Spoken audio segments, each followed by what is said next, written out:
1775.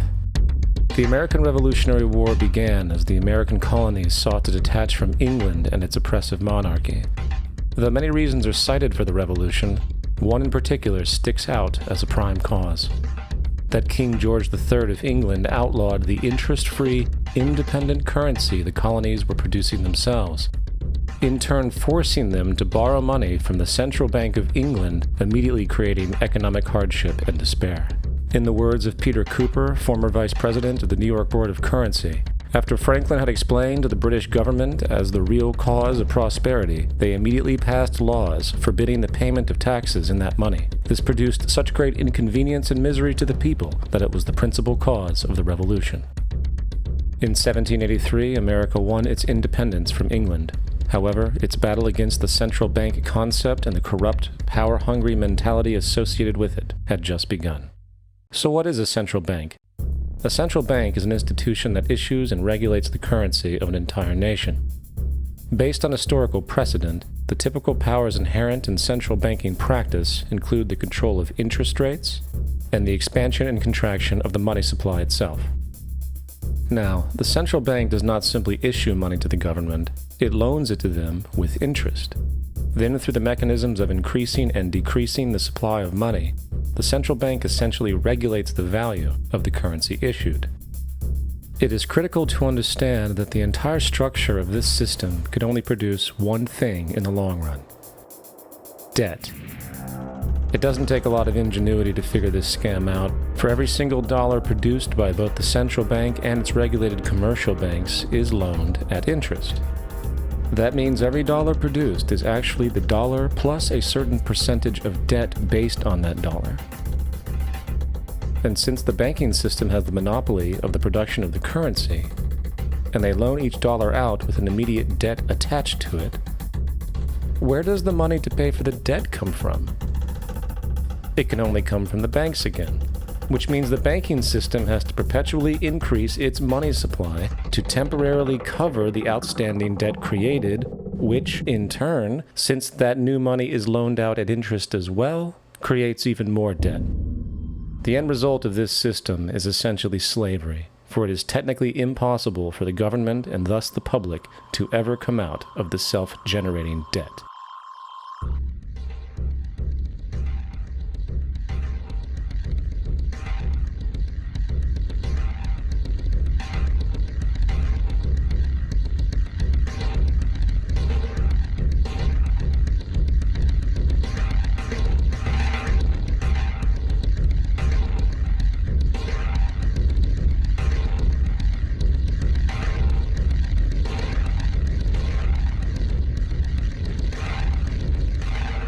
By the early 20th century, the U.S. had already implemented and removed a few central banking systems, which were maneuvered into place by ruthless banking interests. At this time, the dominant families in the banking and business world were the Rockefellers, the Morgans, the Warburgs, the Rothschilds. And in the early 1900s, they sought to push, once again, legislation to create another central bank. However, they knew the government and public were very weary of such an institution, so they needed to create an incident to affect public opinion. So J.P. Morgan, publicly considered a financial luminary at the time, exploited his mass influence by reportedly creating rumors that prominent banks in New York were insolvent or bankrupt. Morgan knew this would trigger mass hysteria and a systemic crisis, and it did. The public, in fear of losing their deposits, immediately began mass withdrawals. Consequently, the banks were forced to call in their loans, causing the recipients to sell their property, and thus a spiral of bankruptcies, repossessions, and turmoil emerged. Putting the pieces together years later, Congressman Charles Lindbergh wrote, "The King bankers put in motion in 1907 a great scheme. They had gambled and speculated on Wall Street until so many watered stocks and bonds had been manufactured. The King bankers knew the condition and informed the favorite of their friends what was to come. There was to be a panic in the fall of 1907, and it would be advertised as the result of our bad banking and currency laws." The Panic of 1907 led to a congressional investigation headed by Senator Nelson Aldrich, who had intimate ties to the financial powers and later became part of the Rockefeller family through marriage.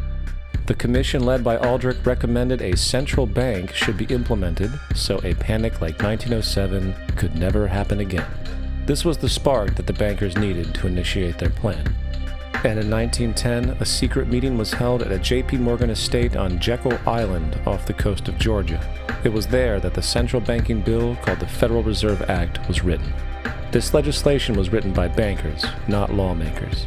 This meeting was so secretive, so concealed from government and public knowledge, that most of the figures who attended disguised their names when en route to the island. And after this bill was constructed, it was then handed over to their political frontman, Senator Nelson Aldrich, to push through Congress. And in 1913, with heavy political sponsorship by the bankers, Woodrow Wilson became president, having already agreed to sign the Federal Reserve Act in exchange for campaign support.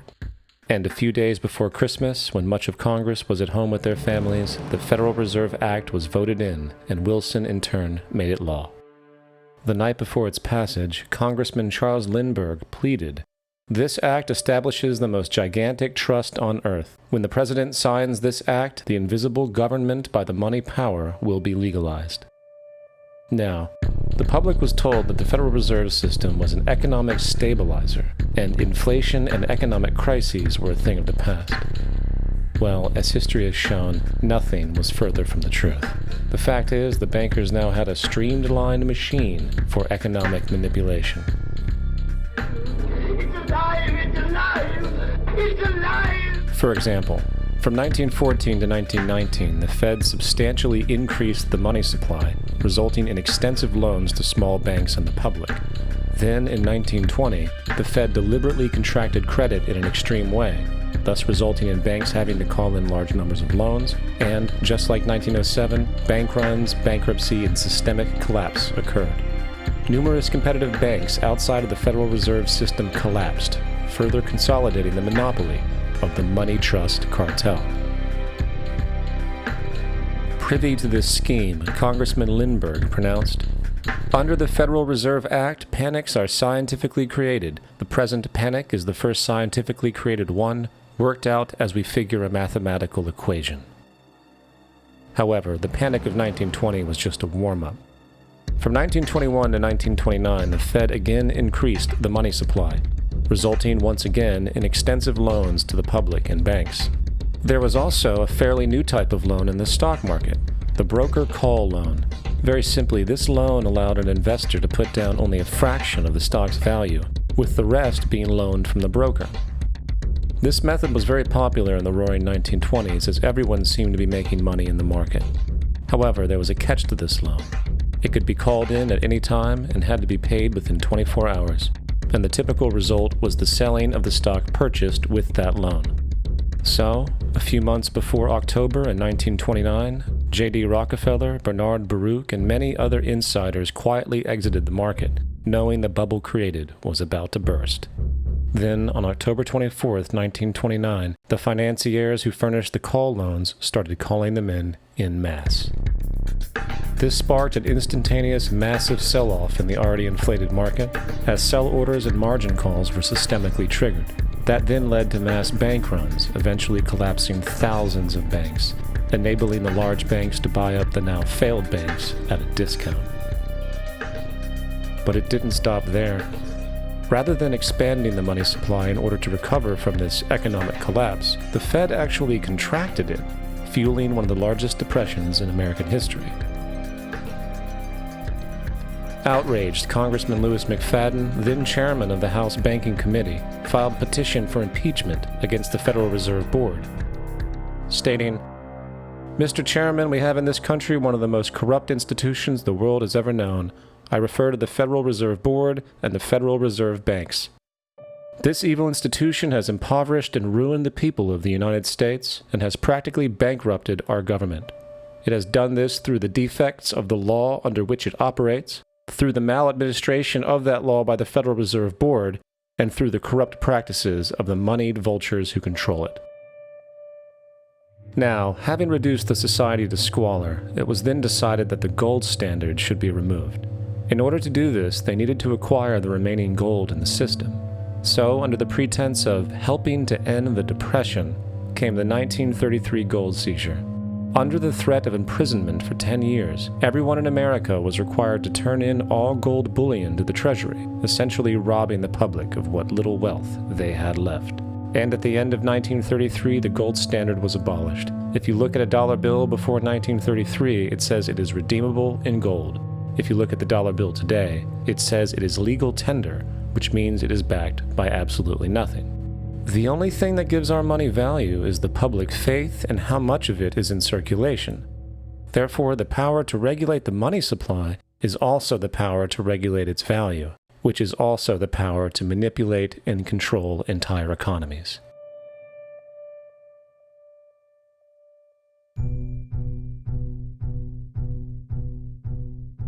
It is important to clearly understand the Federal Reserve is a private corporation. It is about as Federal Express.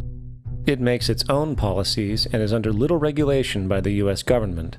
It is a private bank that loans all the currency at interest to the government, completely consistent with the central banking model that the country sought to escape from when it declared independence in the American Revolutionary War. Now, going back to 1913, the Federal Reserve Act was not the only bill pushed through Congress for the vested financial interests. They also pushed its partner, the federal income tax. First of all, the federal income tax is completely unconstitutional, as it is a direct, unapportioned tax, and the required number of states needed in order to ratify the amendment to allow the income tax was never legally met, and this has even been cited in modern court cases.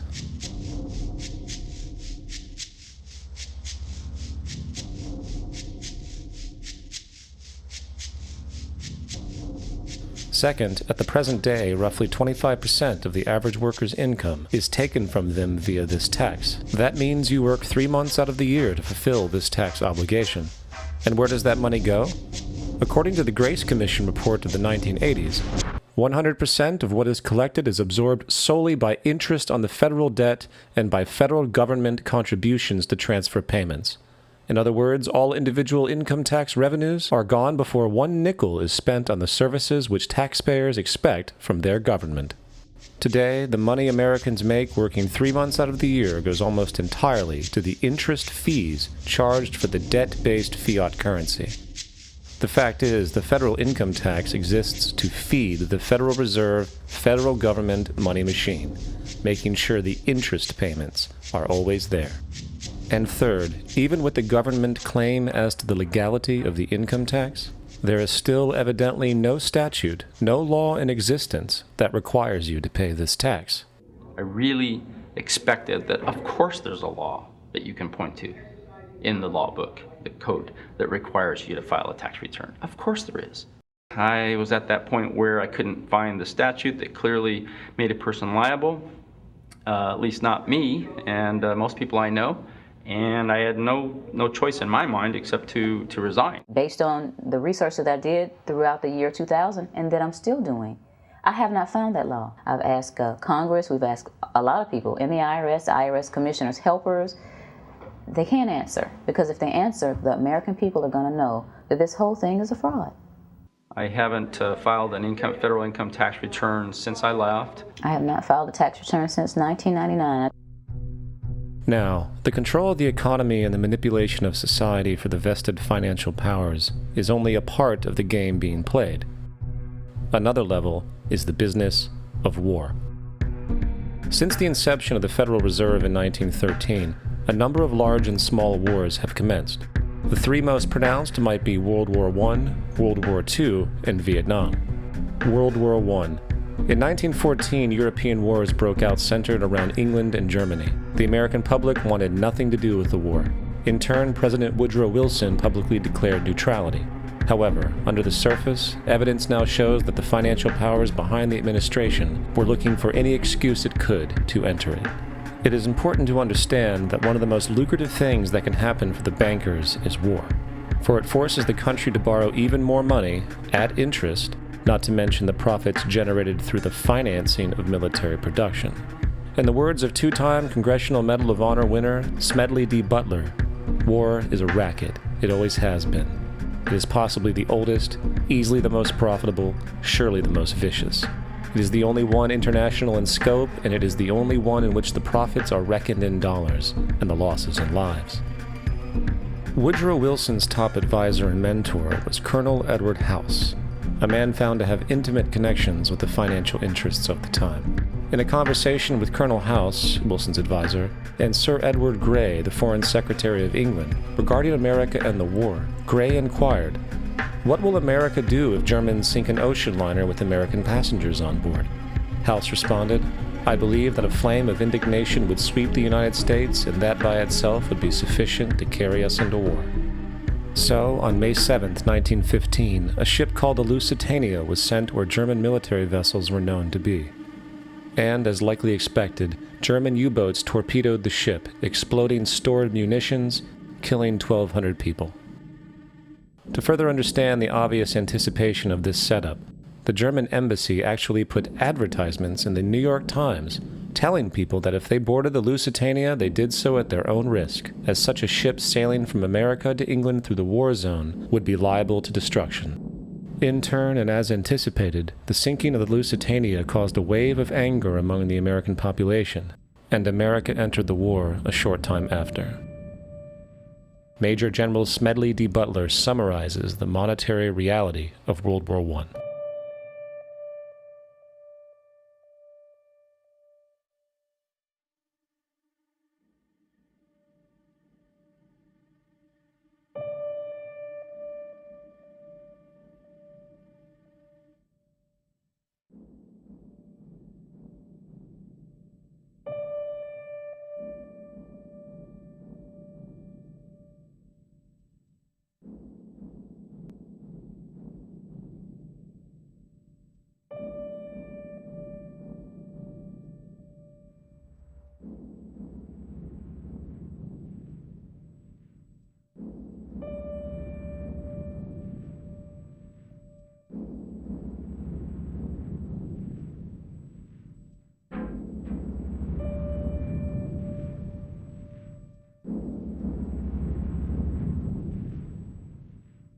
World War II. On December 7, 1941, Japan attacked the American fleet at Pearl Harbor, triggering U.S. entry into that war. President Franklin D. Roosevelt declared the attack was a day that will live in infamy. A day of infamy indeed, but not because of the alleged surprise attack on Pearl Harbor. After 60 years of surfacing information, it is now clear that not only was the attack known well in advance, it was outright wanted and provoked. In a journal entry by Roosevelt's Secretary of War Henry Stimson, dated November 25, 1941, he documented a conversation he had with Roosevelt. The question was how we should maneuver them into firing the first shot. And in congressional testimony later, he added, "It was desirable to make sure the Japanese be the ones to do this so that there should remain no doubt as to who were the aggressors." In the months leading up to the attack on Pearl Harbor, Roosevelt had done almost everything in his power to anger the Japanese, showing a posture of aggression. He halted all of Japan's imports of American petroleum. He froze all Japanese assets in the United States. He made public loans to nationalist China and supplied military aid to the British, both enemies of Japan in the war, which, by the way, was in complete violation of international war rules. And, with numerous Japanese codes broken in advance, revealing the plan to attack, on December 7, 1941, Japan was allowed to attack Pearl Harbor, killing 2,400 soldiers. Before Pearl Harbor, 83% of the American public wanted nothing to do with the war. After Pearl Harbor, 1 million men volunteered. It is important to note, Nazi Germany's war effort was largely supported by two organizations, one of which was called IG Farben. IG Farben produced 84% of Germany's explosives. One of the unspoken partners of IG Farben was J.D. Rockefeller's Standard Oil Company in America. In fact, the German Air Force could not operate without a special additive patented by Rockefeller's Standard Oil. The drastic bombing of London by Nazi Germany, for example, was made possible by a $20 million sale of fuel to IG Farben by the Rockefellers Standard Oil Company. This is just one small point on the topic of how American business funded both sides of World War II. One other treasonous organization worth mentioning is the Union Banking Corporation of New York City. Not only did they finance numerous aspects of Hitler's rise to power, along with actual materials during the war, It was also a Nazi money laundering bank, which was eventually exposed for having millions of dollars of Nazi money in its vaults. The Union Banking Corporation of New York was eventually seized for violations of the Trading with the Enemy Act. Guess who the director and vice president of the Union Bank was? Prescott Bush, the father and grandfather of former U.S. Presidents George W. Bush and George H.W. Bush. Vietnam. The United States' official escalation and entry into the Vietnam War came after an alleged incident involving 2 U.S. destroyers being attacked by North Vietnamese PT boats in the Gulf of Tonkin. This is known as the Gulf of Tonkin Incident. This situation was the catalytic pretext for massive troop deployment and full-fledged warfare. One problem, however, the attack on the U.S. destroyers by Vietnamese PT boats never happened.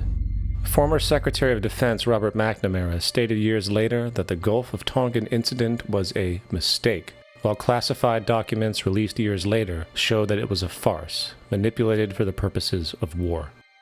And once in the war, it was business as usual. In October 1966, President Lyndon Johnson lifted trade restrictions on the Soviet bloc, knowing full well that the Soviets were providing upwards of 80% of North Vietnam's war supplies. Consequently, the Rockefeller interests financed factories in the Soviet Union, which the Soviets used to manufacture military equipment and send to North Vietnam.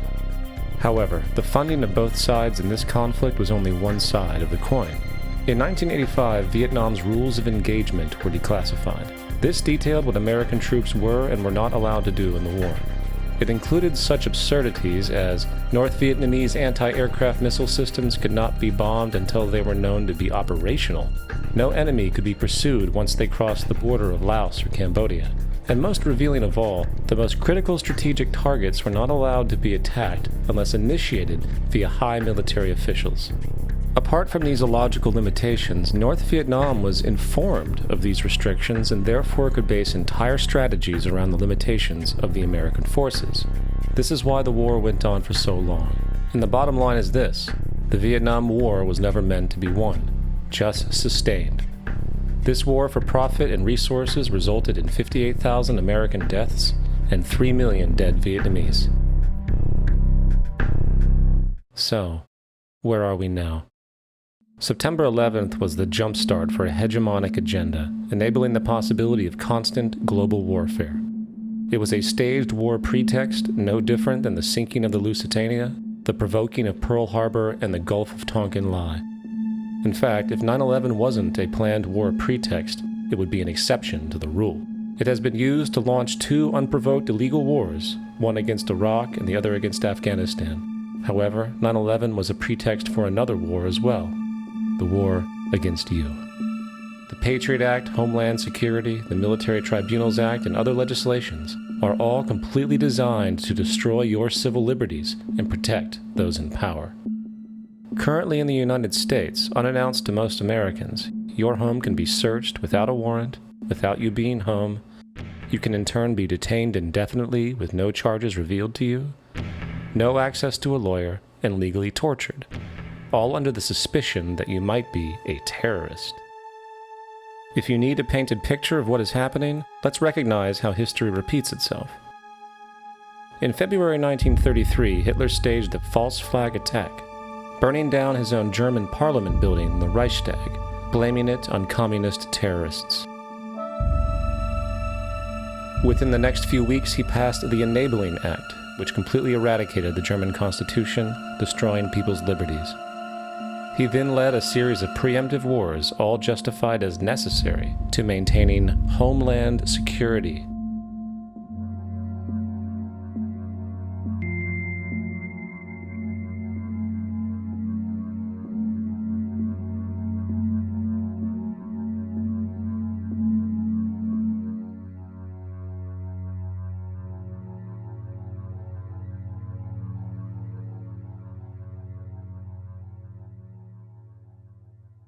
Am Schicksal des Kommunismus und der sich mit ihm verbrüdernden anderen Organisationen ändert dies nichts.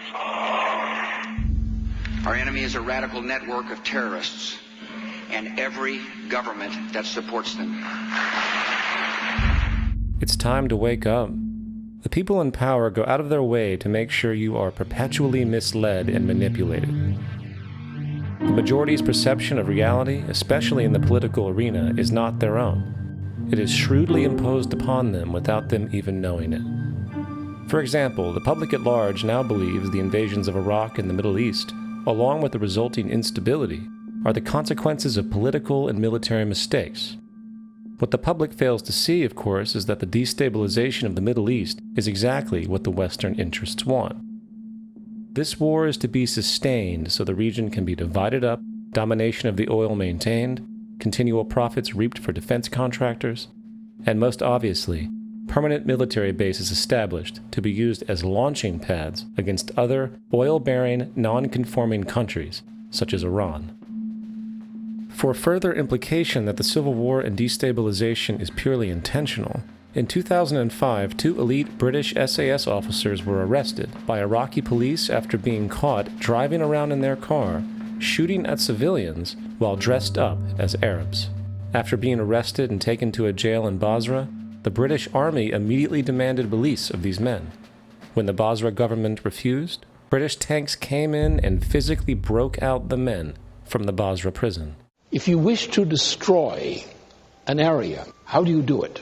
Well, there are 2 ways. You can go in there and bomb it and so forth, but that is not very efficient. What you do is you try to get the people in that area to kill each other and to destroy their own territory, their own farms. And that's what's been done in that area. The way in which you destroy an opponent is get him to destroy himself by dividing his ranks against one another. Then you feed both sides. You have agents feeding both sides, inflaming both sides, and they kill each other off. And it's time that some of us woke up to this reality, to understand that people who try to maintain empires and create empires do it by manipulating the people they're trying to conquer. You might want to ask yourself why the entire culture is utterly saturated with mass media entertainment from all sides. While the educational system in America continues its stupefying downward slide since the U.S. government decided to take over and subsidize the public school system. What your government pays for, it gets. When we understand that, then we look at government-financed institutions of education and see the kind of students and the kind of education that's being turned out by these government-financed schools. Logic will tell you that if what is being turned out in those schools was not in accord with what the state and the federal government wanted, then it would change it. The bottom line is that the government is getting what they have ordered.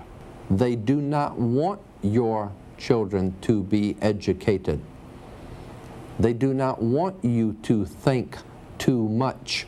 That is why our country and our world has become so proliferated with entertainments, mass media, television shows, amusement parks, drugs, alcohol, and every kind of entertainment to keep the human mind entertained so that you don't get in the way of important people by doing too much thinking. You had better wake up and understand that there are people who are guiding your life and you don't even know it. We're in a lot of trouble because you people and 62 million other Americans are listening to me right now because less than 3% of you people read books. Because less than 15% of you read newspapers. Because the only truth you know is what you get over this tube. Right now, there is an entire generation that never knew anything that didn't come out of this tube. This tube is the gospel, the ultimate revelation. This tube can make or break presidents, popes, prime ministers. This tube is the most awesome goddamn force in the whole godless world. And woe is us if it ever falls into the hands of the wrong people. And when the largest company in the world controls the most awesome goddamn propaganda force in the whole godless world, who knows what shit will be peddled for truth on this network. So you listen to me. Listen to me. Television is not the truth. Television is a goddamn amusement park. Television is a circus, a carnival, a traveling troupe of acrobats, storytellers, dancers, singers, jugglers, sideshow freaks, lion tamers, and football players. We're in the boredom-killing business. But you people sit there day after day, night after night, all ages, colors, creeds. We're all you know. You're beginning to believe the illusions we're spinning here. You're beginning to think that the tube is reality and that your own lives are unreal. You do whatever the tube tells you. You dress like the tube. You eat like the tube. You raise your children like the tube. You even think like the tube. This is mass madness, you maniacs. In God's name, you people are the real thing. We are the illusion. The last thing the power establishment wants is a conscious, informed public, capable of critical thinking. This is why a continually fraudulent zeitgeist is output via religion, the mass media, and the educational system. It is in their interest to keep you in a distracted, naive bubble. And they are doing a damn good job of it. This is Aaron Russo, a filmmaker and former politician. To his left is Nicholas Rockefeller of the Council on Foreign Relations. After maintaining a close friendship with Nicholas, Aaron eventually ended the relationship, appalled by what he had learned. I got a call one day from an attorney woman I knew, and she said, "Would you like to meet one of the Rockefellers?" I said, "Sure, I'd love to." And we became friends, and he began to divulge a lot of things to me. So he said to me one night, he said that there's going to be an event there, and out of that event, you're going to see we're going to go into Afghanistan, so we can run pipelines from the Caspian Sea. We're going to go into Iraq to take the oil and establish a base in the Middle East, and we're going to go into Venezuela and try and get rid of Chavez. And the first two they've accomplished. Chavez they didn't accomplish. And he said you're going to see guys going into caves looking for looking for people that they're never going to find. You know, he was laughing about the fact that you have this war on terror. There's no real enemy. He's talking about how by having this war on terror, you can never win it because so it's an eternal war. And so you can always keep taking people's liberties away. And I said, how are you going to convince people that this war is real? He says, but the media can convince everybody it's real. I mean, you know, it's just that you keep talking about things, you keep saying it over and over and over again, and eventually people believe it. You know, you created the Federal Reserve in 1913 through lies. You create 9/11, which is another lie. Through 9/11, then you're fighting a war on terror, and now all of a sudden you go into Iraq, which was another lie, and now they're going to do Iran. You know, and it's all one thing leading to another, leading to another, leading to another. Now, I would say, what are you doing this for? What's the point of this thing? You have all the money in the world you ever want. You have all the power. I said, you know, you're hurting people. It's not a good thing. And he would say, what do you care about the people for? Take care of yourself and you take care of your family. And then I said to him, what are the ultimate goals here? He said, the ultimate goal is to get everybody in this world chipped with the RFID chip and have all money be on those chips and everything on those chips. And if anybody wants to protest what we do or violate what we want, we just turn off that chip. So how far will the sickness of power go? To what lengths will those in control go in order to maintain and preserve their positions? We have a Florida family who are really pioneers in a brave new world. They have volunteered to be the first ever to have microchip identification devices implanted into their bodies. After 9/11, I was really concerned with the security of my family. I wouldn't mind having something planted permanently in my arm that would identify me. George Orwell, in his famed and possibly prophetic work 1984, stated, "Power is not a means, it is an end. The object of persecution is persecution.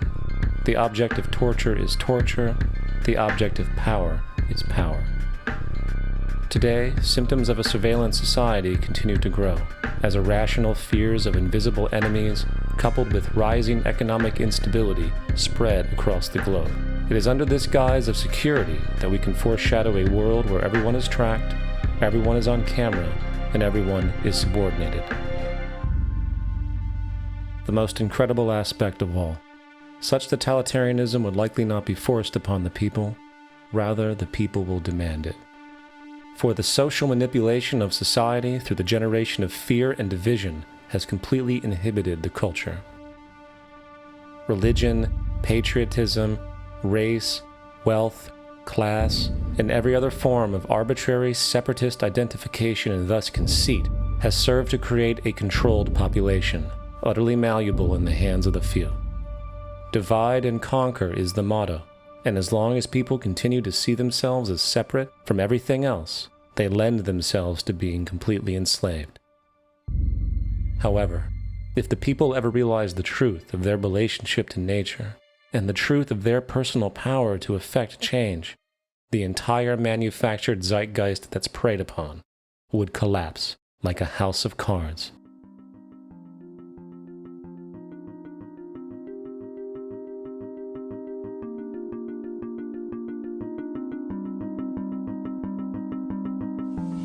The whole system that we live in drills into us that we're powerless, that we're weak, that our society is evil, that it's crime-ridden, etc., and so forth. It's all a big, fat lie. We are powerful, beautiful, extraordinary. There is no reason why we cannot understand who we truly are, where we are going. There is no reason why the average individual cannot be fully empowered. We are incredibly powerful beings. You know, I think I spent 30 years of my life, in the first 30, trying to become something. I wanted to become good at things. I wanted to become good at tennis. I wanted to become good at school and grades and everything I kind of viewed in that perspective. I'm not okay the way I am, but if I got good at things, you realize that I had the game wrong. That the game was to find out what I already was. Find out what I already was.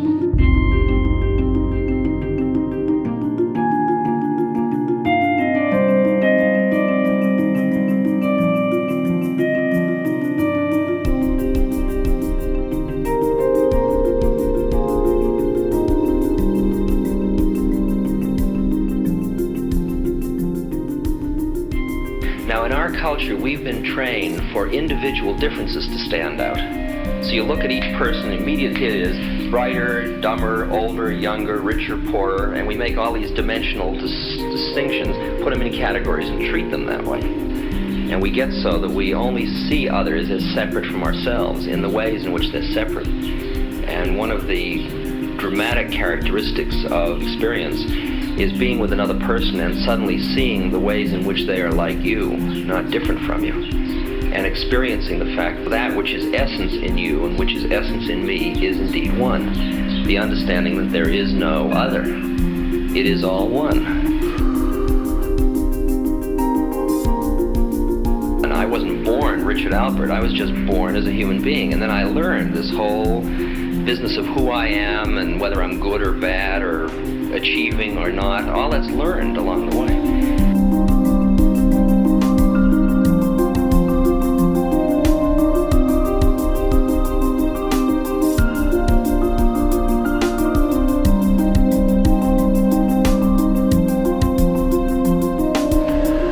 The old appeals to racial, sexual, and religious chauvinism, to rabid nationalist fervor, are beginning not to work. A new consciousness is developing which sees the earth as a single organism and recognizes that an organism at war with itself is doomed.